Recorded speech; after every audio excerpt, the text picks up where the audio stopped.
Swedish art throughout the ages, a focus on formative and modern art. Sweden is a Nordic country, found in the northern parts of Europe around Norway and Denmark. Sweden's history is an interesting one, with it being heavily influenced by the countries directly surrounding it. In this presentation, I want to take you on a quick journey through the formation of Sweden up to its peak in artistic relevance and see how it draws ideas directly from its surroundings, both environmental and cultural. The Nordic countries include Denmark, Finland, Iceland, Norway, Sweden, Greenland, and Scandinavia, with all of these countries having been allied in various ways for more than 1,000 years. As a result, each country directly influences the other. For example, the Kalmar Union of 1397 comprised all of the present-day Nordic countries under the Danish Queen Margaretha. This shows a very deep connection between the countries, and as a result, the changes in one country's culture would deeply influence the others.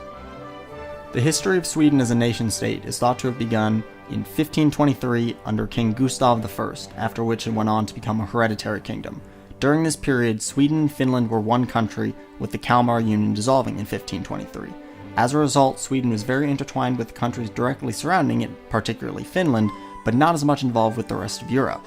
As time moved on, the Scandinavians sought to learn from artistic traditions and trends in the environment rather than the more European trends which dominated below them.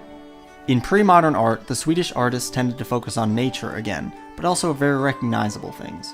Art in the 19th century developed a more nationalist side that recognized local specificities beyond the grand European model. Artists such as Anders Zorn and Carl Larsson painted very relatable scenes, such as a group fishing trip or farmers on a farm. Zorn in particular was known as a renowned portrait artist with a distinct skill for watercolors and then oil pastels. These works drew on European styles, but painted very different situations in order to differentiate themselves as Swedish artists.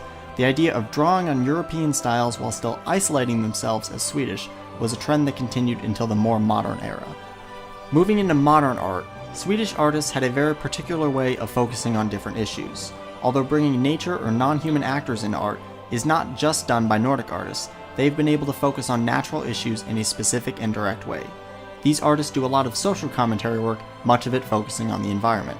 This piece by Jonas Dahlberg is a great memorial to those who lost their lives in the terrorist attacks in Oslo.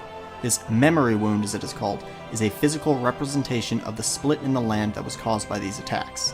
This is a combination of a social commentary through nature, which is a very common theme in Swedish art. A piece by Johan Wilnar is more of a social commentary on Swedish culture, not the environment. This scene depicts the invasion of urban society into the depths of the Swedish forests and bog that were once unknown by many urbanists. As society grows and expands, Sweden's natural beauty may be threatened by those that lack a level of respect for the beauty of nature. Environmental social commentaries are also present in Clara Leiden's untitled poster and in Elijah Lessa Attila's work Horizontal. Hemmendorf, on the other hand, presents more of a cultural social commentary with his hamburger shoe commissioned by Nike. While previously Swedish art was very reliant on European influences, Sweden has managed to find its own niche in the art world with strong social commentaries on environmental and cultural issues.